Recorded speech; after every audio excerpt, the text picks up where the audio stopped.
ഒരു കുട്ടി എനിക്കിങ്ങനെ ജനുവരി 4-ാം തീയതി മെസ്സേജ് ചെയ്തു, സാറേ ഞാൻ നാളെ സ്കൂളിൽ പോകുന്നില്ല. ആ കുട്ടി എടുത്ത് പറഞ്ഞ് നാളെ എക്സാം പേപ്പർ കിട്ടും സാറേ. എൻ്റെ ഉമ്മ ഫിസിക്സിന്റെ ടീച്ചറിന് ഒരു വാക്ക് കൊടുത്തിട്ടുണ്ട്, 40-ൽ 38 മാർക്ക് വാങ്ങുന്നുള്ള വാക്ക് കൊടുത്തിട്ടുണ്ട്. എനിക്ക് ഉറപ്പാണ് ഫിസിക്സിൽ എത്ര മാർക്ക് കിട്ടുന്നത്. ഇന്ന് SSLC വിദ്യാർത്ഥികളുടെ കയ്യിലേക്ക് ആൻസർ ഷീറ്റ് കിട്ടിയ ദിവസമാണ്. സാറ്റിസ്ഫൈഡ് ആണോ അല്ല എന്ന് മാത്രം നിങ്ങൾ ജസ്റ്റ് ഒന്ന് കമന്റ് ചെയ്യുക. ഇത് ഞാൻ സംസാരിക്കുന്നത് ഇത് പാരൻസിനുള്ള ഒരു വീഡിയോ ആണ്. എന്നും പറയുന്ന പോലെ ഹൃദയപൂർവ്വം പാരൻസിനോടെന്ന് പറയുന്ന പോലെ കുട്ടികളെ നമ്മൾ ചേർത്ത് പിടിക്കണം.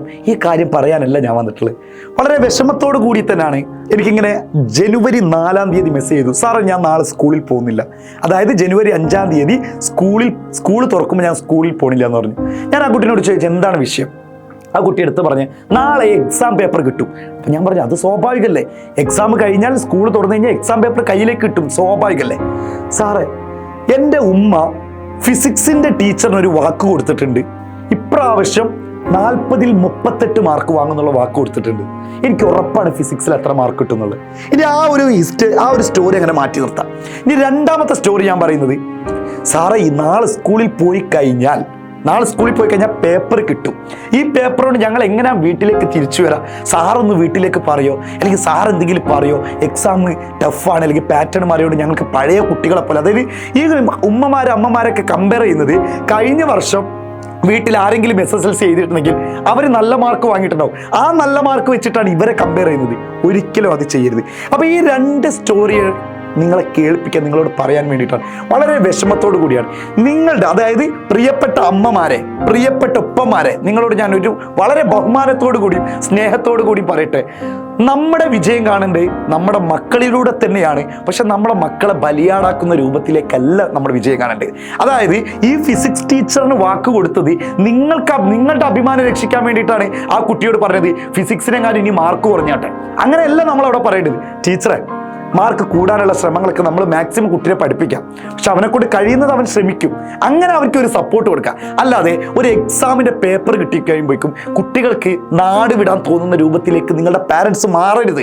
പാരൻസ് ഒരിക്കലും, നിങ്ങൾ ഇപ്പോഴും കമ്പയർ ചെയ്യുന്നത് ഒന്നല്ലെങ്കിൽ നിങ്ങളുടെ വീട്ടിലെ അമ്മായികളുടെ മക്കളുടെ അല്ലെങ്കിൽ നിങ്ങളുടെ കസിൻസിന്റെ മക്കളുടെ അവരുടെ നിലവാരം വെച്ചിട്ട് നിങ്ങളുടെ കുട്ടിയും അതേപോലെ ആവണം എന്ന് പറഞ്ഞാൽ അതെങ്ങനെ നടക്കുന്ന കാര്യമാണ്. ചിലപ്പോൾ ഒരു പക്ഷേ നിങ്ങളുടെ കസിൻസ് അല്ലെങ്കിൽ നിങ്ങളുടെ അയൽവാസിക്ക് ഫുൾ A+ കിട്ടിയിട്ടുണ്ടാവും. ചിലപ്പോൾ നിങ്ങളുടെ കസിൻസിൽപ്പെട്ടവർക്ക് ഈ ഓണം എക്സാമിന് ക്രിസ്മസ് എക്സാമിനൊക്കെ കിടില മാർക്ക് വാങ്ങിയിട്ടുണ്ടാവും. പക്ഷെ നിങ്ങൾ എല്ലാവരെയും അതുപോലെ കമ്പയർ ചെയ്യല്ലേ. അവർ 40-ൽ 40 വാങ്ങിയിട്ടുണ്ടെങ്കിൽ എൻ്റെ മോൻ നിർബന്ധമായിട്ട് 40-ൽ 40 വാങ്ങണം, അങ്ങനെ പറയല്ലേ നിങ്ങൾ. അങ്ങനെ കുട്ടികളെ നിങ്ങൾ കാണല്ലേ.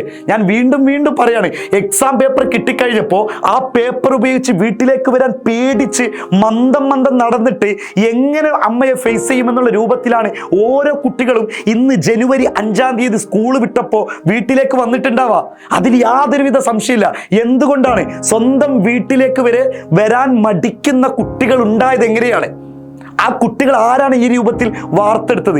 എൻ്റെ പ്രിയപ്പെട്ട രക്ഷിതാക്കളോട് ഞാൻ വീണ്ടും പറയാണ്, അവർ സ്കൂൾ വിട്ട് വന്ന ഉടനെ ചിലപ്പോൾ 5-ാം തീയതിയും 6-ാം തീയതിയൊക്കെ ആയിട്ടായിരിക്കും പേപ്പർ കിട്ടുന്നുണ്ടാവുക. അപ്പോൾ അവരോട് ഞാൻ പറയട്ടെ, പാരൻസിനോട് പറയട്ടെ, അവർ സ്കൂൾ വിട്ട് വരുമ്പോഴേക്കും പേപ്പർ ഇടുക, എത്ര പേപ്പർ കിട്ടിയെന്ന് ചോദിക്കാതെ.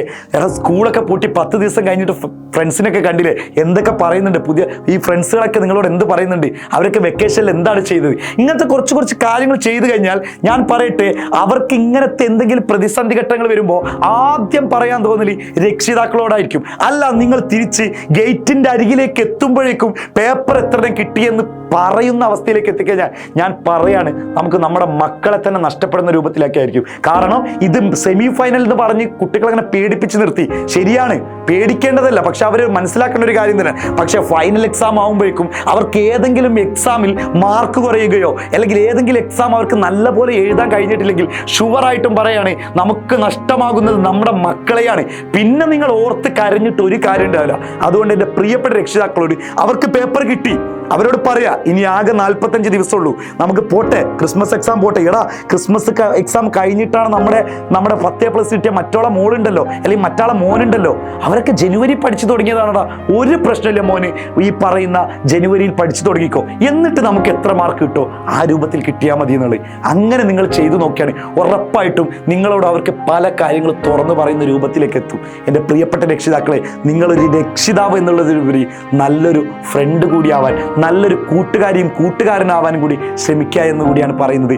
പേപ്പറൊക്കെ കിട്ടി, നല്ല മാർക്ക് തന്നെ ആവുമെന്നാണ് എൻ്റെ വിശ്വാസം. നല്ല മാർക്ക് തന്നെ ആവട്ടെ എന്ന് ആശംസിക്കുന്നു. കുട്ടികളാരും ഭയപ്പെടാതെ ഇരിക്കുക. രക്ഷിതാക്കളെ കുട്ടികൾ എപ്പോഴും ഭയത്തോടെയല്ല, അവർക്ക് സ്നേഹത്തോടെ വന്ന് കെട്ടിപ്പിടിക്കാൻ തോന്നുന്ന രൂപത്തിലായിരിക്കണം നിങ്ങളുടെ ഓരോ പ്രവൃത്തിയും. Thank you.